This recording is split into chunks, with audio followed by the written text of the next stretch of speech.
જે સૌરાષ્ટ્ર અને મધ્ય ગુજરાતને જોડતો આણંદ અને પાદરાને જોડતો આ બ્રિજ આજે વચ્ચેનો એક ભાગ એક સ્લેબ એ ધરાશયી થતા લગભગ 5 જેટલા નાના મોટા સાધનો અંદર ખાબક્યા હોય એવી વિગતો પ્રથમ પ્રાપ્ત થઈ છે. 3 જણના મૃત્યુ થયા છે, 5 જણને આપણે રેસ્ક્યુ કર્યા છે અને 5-6 જણા જે સારવાર કરી અને એમને રજા પણ આપી છે અને 5-6 સારવાર.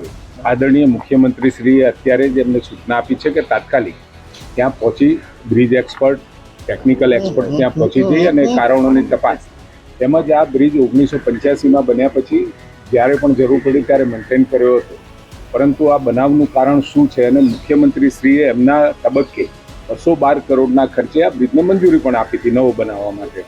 એની કામ પ્રગતિમાં હતી, ટેન્ડર એસ્ટિમેટ ડિઝાઇન હેઠળ હતા અને એ થતાં જ નવો આપણે ટેન્ડર કરવાના છે. આ બ્રિજની નિયમિત મેન્ટેનન્સ અને મરામત કરેલી હતી, પરંતુ આ કમનસીબ બનાવ અને ખૂબ દુઃખદ બનાવ બન્યો છે. મુખ્યમંત્રીશ્રીએ તો તમામ જે પણ કોઈ ટેકનિકલી ખામીવાળા અથવા તો જૂના બ્રિજો હોય તો એને રિયાલિટી ચેક કરવા માટે પણ કહ્યું છે અને એ કર્યા પછી આ બ્રિજને નવો બ્રિજ બનાવવા માટેની અમને સંમતિ આપી.